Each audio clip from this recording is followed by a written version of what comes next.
Hi everybody, it's Cameron here at Pray Like a Girl.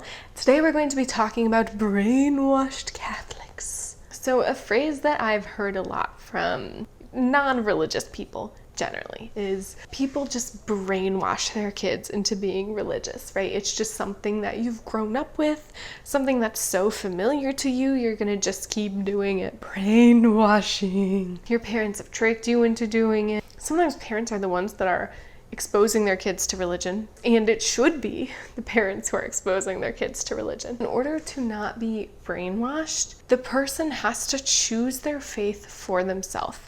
I personally think there is a time in every person's life, not even just this is specific to Catholics, people who were religious from birth, who grew up surrounded by religion, did all of the traditional things. Like my family, we went to Mass every single Sunday. We went to confession, we went to religious ed. My parents taught us faith outside of religious ed, and these are all amazing, wonderful things. But none of these things are going to stick unless the person chooses for themselves, makes a conscious decision that this faith is valuable to me. This faith is truth. I recognize that it is true, and I am going to follow it of my own accord. What's more motivating?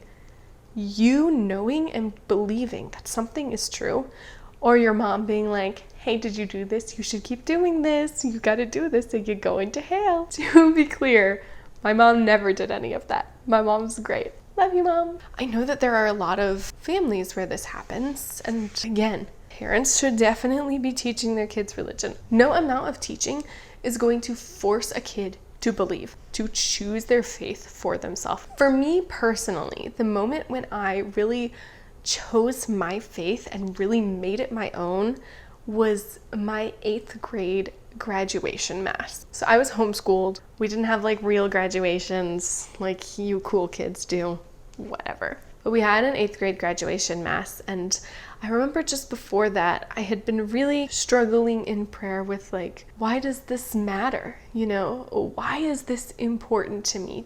And by this, I mean the Catholic faith. I'm going to Mass because that's what I'm supposed to do. That's what all my friends do. That's what my parents do. That's what my family does. That is what I've been told is right. But why do I believe that? For me, I just had a very profound moment at that Mass right after receiving communion. And I remember distinctly that song, Do Not Be Afraid, I Am With You. I remember that song was playing. And normally I don't prefer worship songs, like contemporary worship songs. I like more traditional ones. But anyways, I just remember hearing that song and hearing the words, you are mine, and thinking that's why it matters, because I'm his. And that moment really inspired me to go out and learn more about my faith on my own.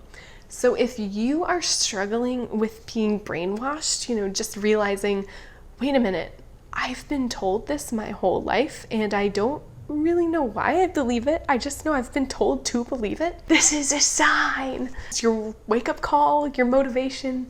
I don't know, whatever it is. When you are choosing to follow faith on your own, you really have to make an effort. I personally hate making efforts.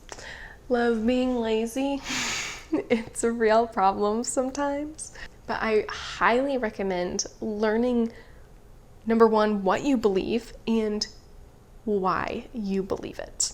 And some ways you can do that. Definitely recommend reading the Bible. I personally find it very comforting, as well as just very informative when learning what you believe. I personally liked reading study Bibles. I think it was the Catholic's Teen Study Bible was the one that we had, because they have the context written in there for you. Again, lazy. You don't have to go and look it up yourself. I'll link some other resources that helped me when I was learning more about my faith below. But highly recommend the Bible. Highly recommend the Catechism because it tells you what we believe. The Bible obviously tells what we believe related to the story of Christ, the Old Testament and the New Testament.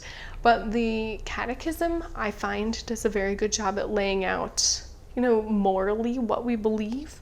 Other things that helped me were reading things that weren't necessarily faith-based, but still supported my faith. For example, the church's teaching on birth control and teaching NFP, I did a lot of research on that on my own and actually found that secular texts talking about the benefits of NFP and the extreme downsides of birth control were very convincing to me, like why we don't believe that birth control is a licit thing. It's like really the big thing. If you don't want to be just brainwashed and blindly follow things, read things. And also, we're at a huge advantage. We have the internet. Other generations didn't. Just Google stuff. After you've read things, if you still have questions, I highly recommend just asking people. Most of the time, people are more than happy to talk to you and to explain what we believe, why we believe it, give you more resources to look up.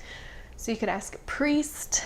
If you're too nervous to ask a priest, ask somebody that you look up to, some Catholic that you respect, like maybe a youth group leader or a teacher, even a friend. Just be like, hey, why do we believe this? Do you know why? Because I don't. And just really understanding the reasons behind things shows you the beauty of your faith. And that's something that I really valued. The thing that's not really told to cradle Catholics as children is it's okay to have questions, and it's okay to question the truth and question what you believe. And that's how you're going to claim something as your own. If you're struggling with a certain teaching of the church, don't be afraid to go to somebody and ask. Everybody questions, and it's perfectly normal to question your faith. And the trick is with Catholicism, it's all true. Like, Catholics are not afraid of questions because we believe that what we have is true. And we'll always have the truth for you. But that's something you have to learn and discover on your own. You know, you can't just blindly accept, like, it is all true. Another thing you can do if you're questioning your faith is vocalize it to God, as well as vocalizing it to somebody else. You know, just bring it up in prayer. And God is not afraid of questions. He's not even afraid of anger or confusion or anything, because he can take it and just give it to him. Just say, you know, I'm struggling with this particular teaching, and just kind of sit with it and see what he says.